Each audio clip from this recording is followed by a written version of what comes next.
YouTube, what is going on? Welcome back to my channel. Got an awesome show for you guys. Awesome interview with Ramses Kelly.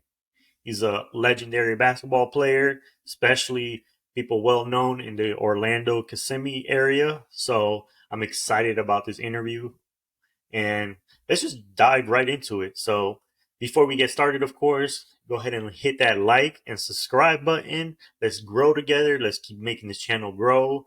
The numbers are growing, so super excited about that. So, let's get it started. Let's run that intro and jump right into it. Let's get it.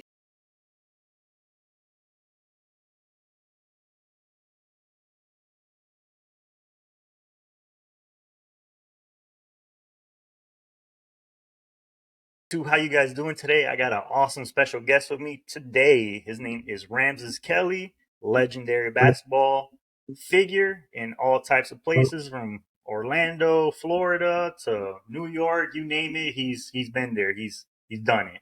How you doing today, Kelly? Hey, I'm doing good, man. It's happy to be here. Happy to be here. My dog just jumped in, so we happy to be here. Awesome. Again, I appreciate you taking the time out of your busy day to jump on here and answer some questions so people can get to know you a little bit. That's what's up. I'm ready. Let's shoot. Let's shoot for the moon. Get the stars. Awesome. Awesome. So, first question I have for you is basically tell us a little bit about yourself. What got you into basketball? What made you fall in love with basketball? Just the little journey about yourself. All right. Well, my name is Ramses Kelly. I'm from Harlem, New York, on 10th Street, Fifth Avenue. Shout out to the Berg, Schaumburg. I went to Cardinal Hayes High School in the Bronx. About 4 or 5 stops on the 2 train. Uh, Made it to the city championship. We was playing Malloy. Malloy had Kenny Anderson, Rob Bourdain, Ralph James, couple good college players, and Kenny played in the pros, obviously. Um, then I went to Springfield College, Massachusetts. I had a good career up there. Had had a couple D1 offers at the time. But I chose to go D2. I know and play like immediately. Mm-hmm. So uh, did that, got elected to the Hall of Fame, not because of me, because I had great teammates and a great coaching staff. My guy, DA, Derek Amelbert, Sean Brennan, um, Jeff Goss, Marty Geary, Derek Bobbitt, Earl Elliott, the list goes on and on. So we was successful, made it to Hall of Fame. At the school was elected, and how I fell in love with the game back in Harlem. Everybody played ball, so we played football and basketball. We played everything. I played every sport back in the hood. I Mm-hmm. played. We had a hockey rink across from my house, so I did hockey. I stopped playing Mm-hmm. hockey because I couldn't find big enough skates. So we played baseball in the Goya League, played football. We had our own football league. We played for pizza every year. We played for pizza in the summertime, called it the Pizza Mm-hmm. Bowl. So I was actually a very good football player, but I decided let me start playing basketball. So my guy Ed Williams, shout out to Ed Lick, had had said, come up to the Sun Devils in Harlem. So we went up to the Sun Devils, and I tried out for the team, made a team, and then I started playing with the Gauchos. My ninth grade year, started playing with the Gauchos, and not like AAU now. So I just Mm-hmm. started playing, working out, and we went traveled all over the world, uh, all over the United States. Not paying a dime for nothing, free everything. We had to bring your bag, and if you didn't have clothes in your bag, there would be somebody else buying you clothes because that's what kind of Mm-hmm. program it was. Yeah. Some of the alumni from the Gauchos, you got uh, Strickland, you got Mashburn, you got uh, Felipe Lopez, you got guys who's on my team, Jamal Walker. All these are D1 guys. A Train, Arnold Bernard, Darryl Reed. We had a lot of guys. Darryl It's Reed, a they big they time went to list. yeah, we had Big a time big list right time. We had there. big time players. Sweet Pea Lloyd Mm-hmm. Daniels. There's a movie out about him right now. Mm-hmm. So the Gauchos was a great organization. Shout out to Coach Dave McCullough. Um, we had a great organization, the Gauchos, and I just playing the game, just trying to stay out of trouble, just playing, having fun. I was good, I guess. I was So, good enough to. how'd you? Because you said you played multiple sports. How'd you decide that basketball was going to be the one that you're gonna put Well, more of your focus in? it was by chance because my school, Cardinal Hayes, shout out to Cardinal Hayes. At the time, they was always good in basketball and Mm-hmm. and football. They just became good. Like when I left, they actually hired a coach from Springfield and they started getting good at football. But I probably would have had a better chance at football because I was had good hands. But Mm-hmm. they weren't good in football. So I said, let me just make sure I play a little basketball and start playing ball again because everybody was playing ball, and Mm-hmm. you had that was the thing to do. You fit in, Mm-hmm. and you go to the parks, different parks, and you go to Kingdom, go to Lehman, you go up to 155th, and you just go traveling around with your crew, and you playing ball, so you just get good. So I figured the transition was my school was basically good at basketball. They were good at other sports, but they were really dominant in basketball. So I'm like, Mm-hmm. I'll just stick to basketball, and that was it. Yeah, that's awesome. And for your college experience, like I know you said you decided to go D1 to Division two, and you had Division one offers. What made you decide that D2 would be better for you, and like why did you like end up like did they give you a chance, or you feel like they gave you a better chance to grow yourself as a basketball player and then as a person? Well, at the time, playing D1 was definitely an a dream. But Mm-hmm. I had New Hampshire on me. I had Fordham on me. Back then, Brooklyn College was D1. I had a few like Drexel. I had a few schools on me. Uh, I got a letter from North Carolina. That's made my life. I was like, ooh, North Oh Carolina, ooh. wow. But I was like, at the time. You know, I was 6'2", playing the wing, because we had little guards. So I was, I picked back. Okay, so let me go back. So for whatever reason, Mm-hmm. like my coach was trying to, Tom Murray, they were like packaging me and another kid, Jamal Walker. So he wound up going to Xavier. They he was the point guard at Xavier University and led them to four NCAA Sweet 16s and Mm-hmm. like from 87 to 91. So that was my point guard. So Mm-hmm. so they were trying to package us in a deal like it didn't make any sense. Like we were going like we traveled to different schools and I'm like we're good enough to play separate, but why are we getting packaged? I didn't understand that, but Mm-hmm. so I decided to go to Springfield. I knew I was going to play immediately. I wasn't sitting on nobody's bench. Like to sit on the bench, Yeah.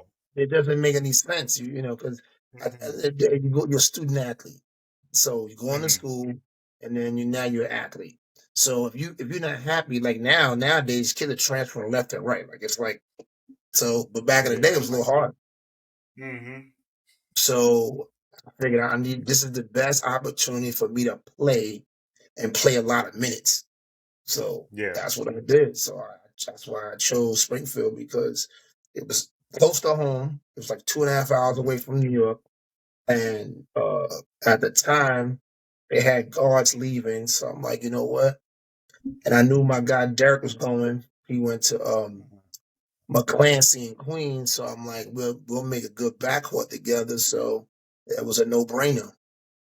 Yeah, and I mean you did have a very nice successful college career, as I can see from here. Second all time in assists, 508, third in scoring, 1,782 points, and third total rebounds, 831, and a lot of other accolades here. So you had college male athlete of the year in 88, 89, and 91. That's a pretty, not getting too much into it, but that's a pretty nice little resume in Yeah, college. well, So I did all right. Not for nothing, I probably would have made. I probably would have made it 4 years in a row, but I got at the time the coach had he had his son on the team, and it was controversial, and it was like I'm averaging 18 points a game at one point, 19 points a game as a sophomore, and it was an issue where his numbers getting called more than mine. I'm like that yeah. that that don't make any sense. I should have probably had 2,000 points in college, but it is what it is. It's all learning lessons, That's what it is. Hmm. It's what it So after college, did you ever? I know you played professionally in Germany and also in Puerto Rico. Did you ever have a chance to get into the is. NBA, or is there anything like maybe close Well, to it? I knew. Okay, so when I got out of school. It's always doors that open, doors close, doors open, doors close. So I got out of school. Right, played in Germany. We went to the to the championship, and Hmm. over there, when you win a championship, you're supposed to move up in ranks. Yeah. Hmm. So the team couldn't move up because they weren't planning on building new facilities and they couldn't pay. So I talked my way out Hmm. of a deal. So did that. So then I played in the Puerto Rican League. And the Puerto Rican League is tough. They got a lot of there's always American, not, well, it's always NBA players in the Puerto Rican League. If you look at it now, there's at least 15 NBA players playing in Puerto Rican League. Yeah. And referees too. So, so I played there, right? And one year we played against shout out to Eddie Cassiano. We played against Sahaman. He coaches Sahaman right now, I believe. So they played against Jordan in the Olympics, and he went ham on USA. And shout Hmm. out to James Carter and that crew. So we was playing against him, and one night like we battling. I like we battling back and forth, and I kind of hold my own against him.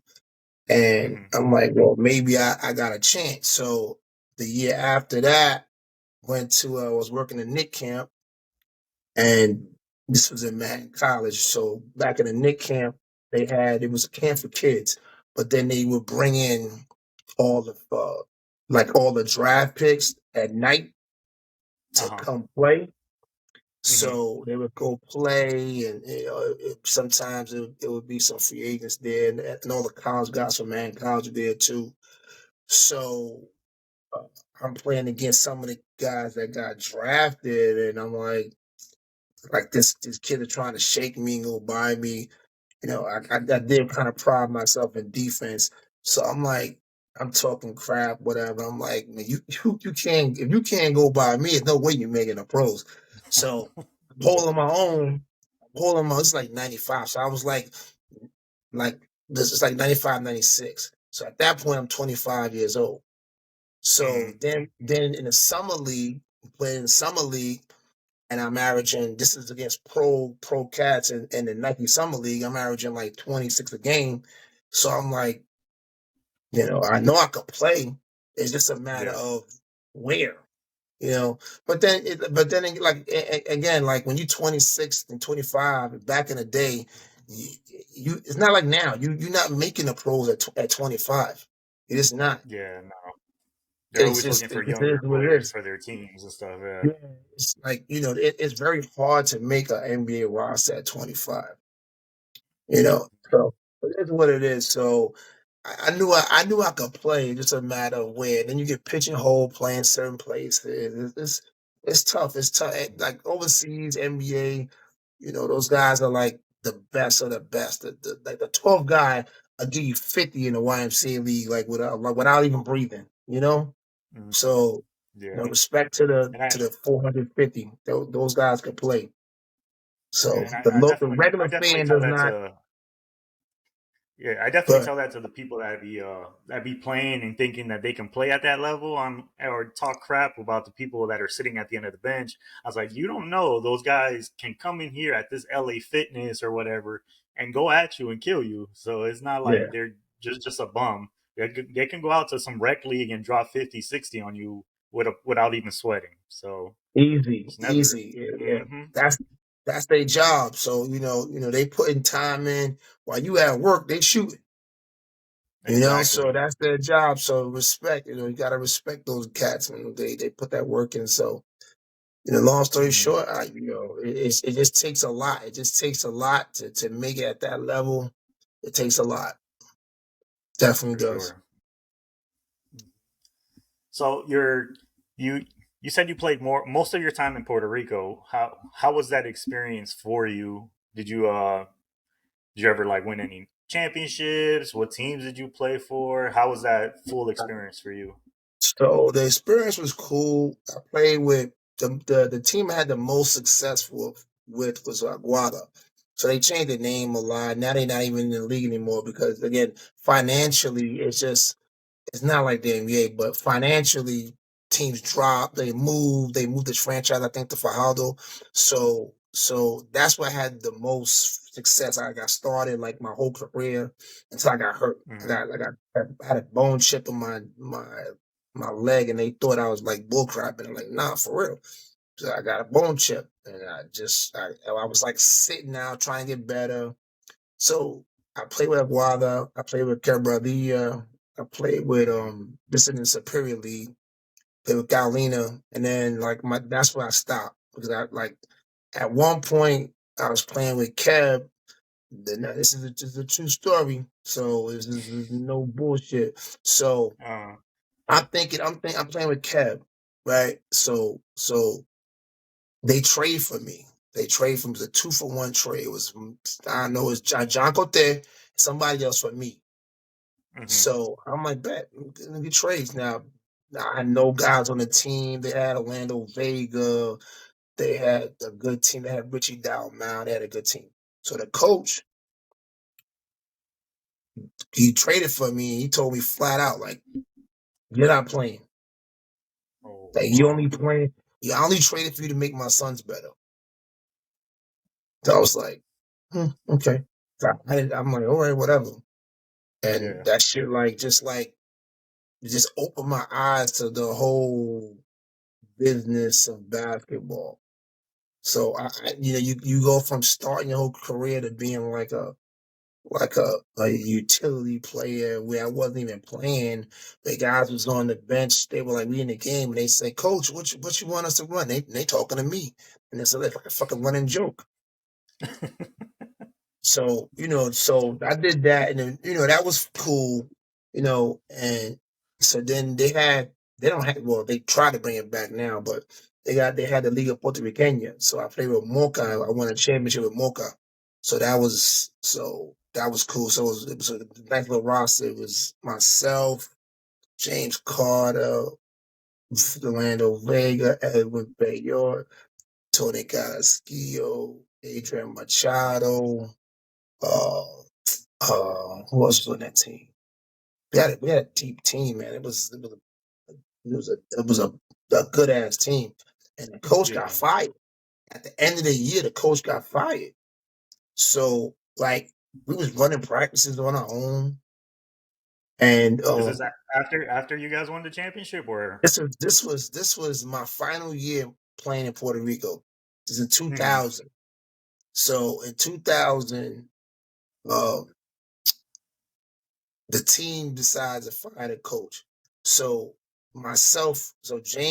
James Carter and myself was basically coaching the team. Like he would be on the floor, and I would be coaching. Then we'll sub while I going for him, he going for me, and he would be coaching. It was mhm. crazy. We wound up winning the championship Oh, that's crazy. So you guys won a championship without a coach, then? without a coach, legit without a head coach, legit. That's that's crazy. Yeah, So, yeah, and that's Puerto Rico yeah, that's and true. Boca. That's what happened. It's crazy. So, do you believe you having that time to coach and all that after your playing career? Did you think that made you feel like you can start coaching, or did that lean you towards wanting to be a coach after your playing days? Well, see, I was smart. So, well, like when I was in Puerto Rico, I was actually coaching. So I was like, instead of not sitting around, but I had a degree, so I said I might as well use it. So I was working in a school called Career Christian. So it was in Aguadilla, Mhm, right near Rainy Base. So I was coaching there and teaching, so that I'm using my career. So using my degree. So I mhm, used my degree, start coaching, and I had fun. We had a good team, and that was like 90. That was 90, 96. mhm. So just being around the game, it's kind of a natural transition for some people, because coaching is Yeah. not as easy as it seems. But like, Mhm, yeah, for some people it's a natural transition. For some other people, it's not. But I've been coaching and doing camps. Like I go back home and work with the Knicks. Now I work with the NBPA and run their clinics and their camps. So mhm. like I was doing that like 94. I would go home, you know, for the summertime and just work. They Yeah. paying me to coach basketball. Let's go. That's Yeah. easy, So I would do So that. did you move like after you were done playing in Puerto Rico? Did you move back to New York, or did you move to Florida? I did. I did. I went from Puerto Rico.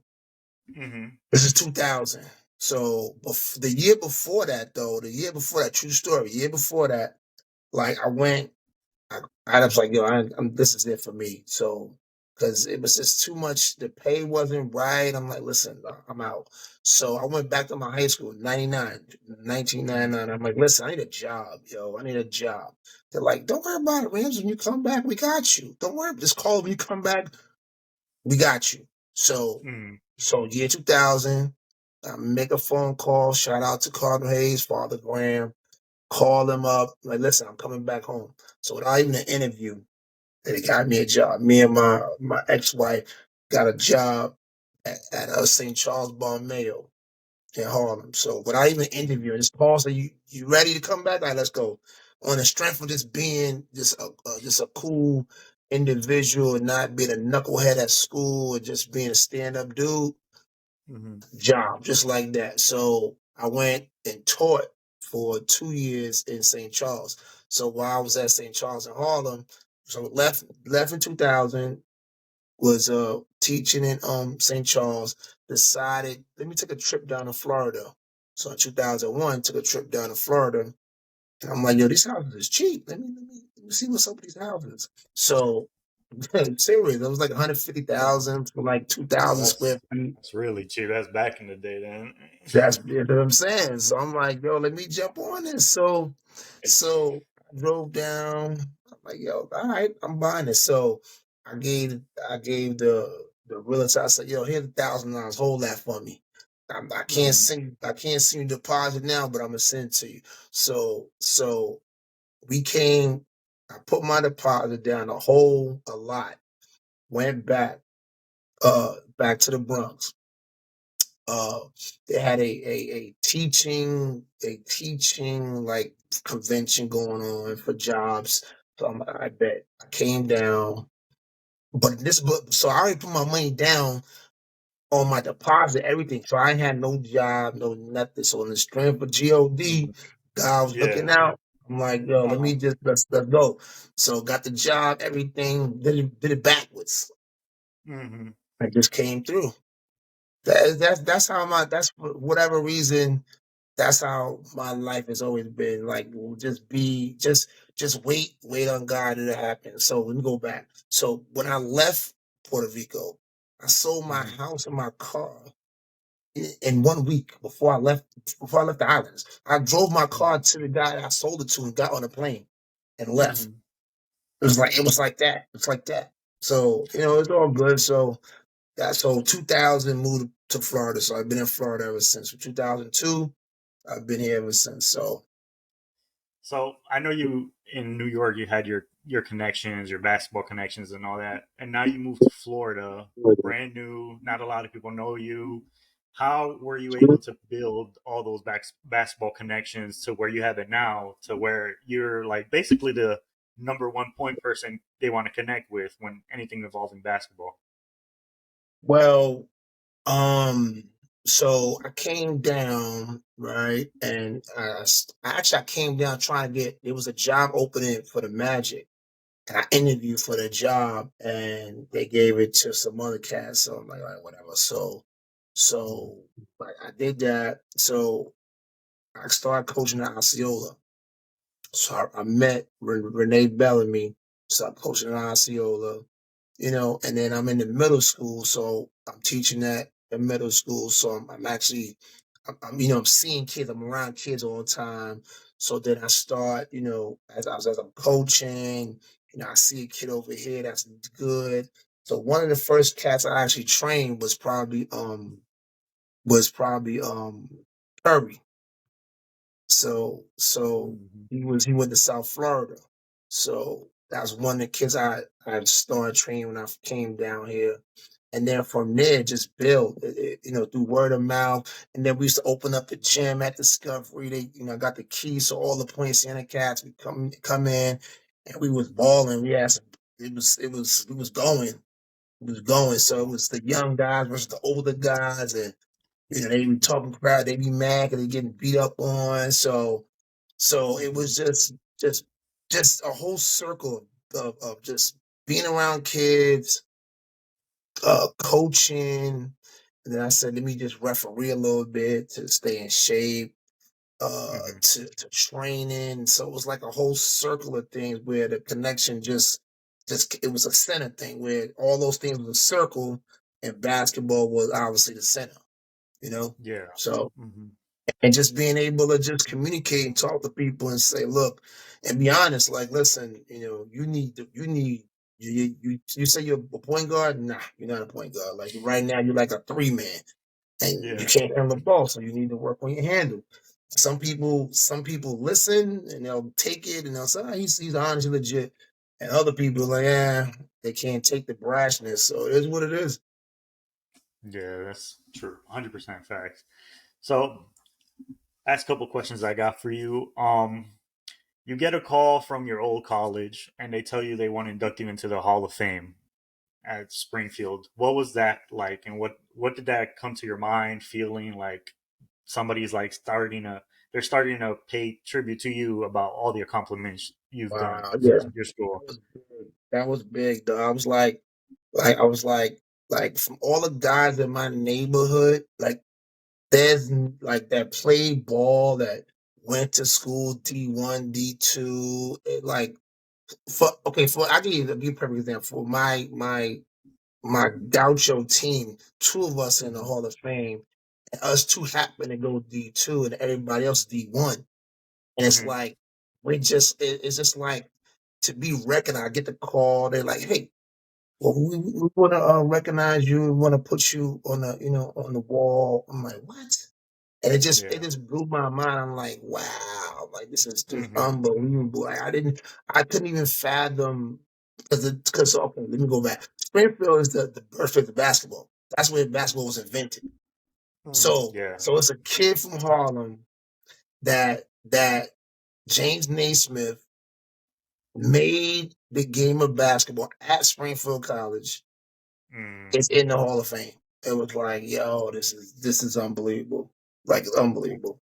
that's crazy. That's Unbelievable. awesome. It just And blew my mind. again, and congrats on that. That's a huge accomplishment. And now you know that your name, your stats, everything you accomplish is cemented somewhere. Yeah, it's crazy because like I like now that big high school tournament that they have up in when you like it's always the weekend of Martin Luther King, so it's always on Mm-hmm. ESPN. So Mm-hmm. that Martin Luther King weekend, like people will call me, they'll take pictures, like it'll be teams from all over, they'll be all over, and there's Mm-hmm. somebody who knows me, like, yo, I saw Yeah. you on the wall, dog. Um, I'll take a picture. I saw you. And it's all these thousands of people in the arena. Oh, I saw you. I'm Mm-hmm. like, yeah, it's all good. I did That's my cool. thing a little bit. I don't brag, but I think yeah, I did my things. It's all good. That's cool. So, last question I have for you: if you have any piece of advice for kids, young, trying to make it to the pros, trying to get to make sure basketball is something they do in the future, what advice would you give to them? Wow. What advice? All right. So the first thing I would tell any young player is like, okay, it's not about putting in the work. It has to be intentional. Like Mm-hmm. you can go out and shoot thousands of shots. Them thousands of shots don't mean nothing. Like you got to put an intentional 5,000, intentional 10,000. It has to be with intent, with a purpose, with a mindset. Because basketball is so global now. It's so global. I just came from Amsterdam. Shout out to DVX in Amsterdam. And basketball is so global because of the internet that you got kids in Amsterdam and Germany and Sweden doing the same moves a kid in Iowa is doing or a kid in Harlem is doing. So Mm-hmm. you need to understand this. It's a competition. So if you're not putting in that work, somebody's going to do it. Somebody's going to step in your place and do it. So you gotta have a routine. You gotta go out and work every day. You gotta dribble every day. You gotta shoot every day. If you can't do that, you gotta do something. You have to do something calisthenic wise with your body. Mm-hmm. You gotta eat right. It's like it's a you know what it is. It's this AAU thing, and it's like so big now. Everybody's playing basketball, so the numbers are up, and there's no scholarships available. And now with the Mm-hmm. transfer portal, it's like who like if you're not putting in work, like you're a high school kid, you got kids that's better than you already. So you need to put in the work. You need to have a plan, a legitimate plan of how to get better. If you don't have a plan, you need to find somebody that's legit, not somebody's dad. This is true shit. They're not somebody's dad that got cut from JV. Yeah. Like seriously, you gotta find a basketball dude that knows the Mm-hmm. game, that knows how to get open, that knows how to come off a screen, that knows spacing, that knows the angles, and you gotta find that guy and you gotta trust that guy and put the work in. Because there's a lot of gimmicks out there. It's a lot of gimmicks out there. I talk to all the top trainers. Believe it or not, dudes is you believe dudes are closer than you think. Just because some dude is in Pennsylvania or California, don't think people are not linked up. We all linked up some way, somehow. And Yeah. it's a universal game. If you're not educating yourself on how to get better, you're not the chance of you getting a scholarship is going to be low because Johnny over here in Maine is doing it and you're not. So here's the deal. You take Florida for example. You take Florida. Every high school team has at least that makes the championship has at least three guards that are 6 feet tall, 6'1", 6'2". So then, how are you separating yourself from that kid? Like as a Yeah. player, what are you doing? Are you a great floor general? Are you a great teammate? Or are you giving the shooter the perfect pass at the perfect spot every time on the court? Are you a point guard? Are you a combo guard? Like what are you? So again, go back to the practice plan. If your practice plan is not intentional, and you're not doing it with a purpose, you're not goal driven, Hmm. it's not gonna happen. So you playing basically. I'm not gonna be the bearer of bad news, but you playing basketball for no reason, like just legit. You could be reading a book and being a NASA dude. You going to engineer or something else because you. It's almost like you're not wasting time, but you are because you could be Yeah. doing something else to better your career. Because the earlier you start, the better you become. Hmm. And that's what, like how you said, that's what I try to tell like the kids that do ask about advice and stuff like that about basketball. I always ask them like, yeah, what are you doing that's different from, let's say you're a great 3 point shooter, but there's another kid that shoots the ball as well as you do, but he may play better defense. He may rebound the ball better than you. So obviously, they're always going to go for the guy that does a little bit more than the other. Always. Now, and check us out. We haven't mentioned a grade yet. What are your grades Exactly. like? Hmm. We Yep, that's the haven't big we, one. we we haven't talked about your attitude. Like Hmm. if you always say ABC, always be coachable. If you're not coachable, what the hell am I recruiting you for? Exactly. If Yeah. I got to deal with your Especially, parents, why? yeah. Especially how you say your grades are important. Like, yeah, you may be nice, but I can't have you on the court if you have F's, D's, and F's. You can't be on the court. You can't No. help me for no reason. So definitely, school is something huge that they need to figure have in their arsenal besides basketball. Also, You better. You're a student athlete. We can't forget that. And you're a student first, athlete second. exactly. Student comes first in the athlete part always. So how you said to like you were saying that to have that one person you can link with that can help you progress. I know you're one of those people. You have your drills and skills academy to help out basketball players grow, develop. How are ways a player can reach you and get in contact with you to be that mentor for them? Well, you could definitely hit me up on Instagram, Drills and Skills FL. So that's Drills and Skills FL on IG. Hmm. Definitely hit me up. I'm on Facebook as well. Same name. Uh, and if you need some help, reach out. I always feel it's crazy. I always get kids from all over the world. Coach, I need help. They'll reach out. But our American kids is like, yo, come on, reach out. Like you got Hmm. guys.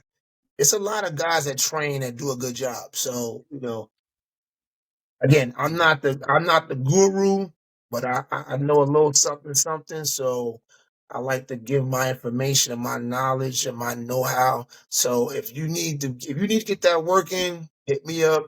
I'm accessible on social media. Ramses Kelly, Google me. I'm there. Got you. And of course, I'm going to make sure I put all your Instagram info at the bottom so people can just click it and get right to you. So, again, I really appreciate you taking your time out of your day to do this little interview here. I hope It ain't little. this. It's not little. This is big time. This is Ah, J. This is J for the three, baby. This is not little. This is big time. Let's go.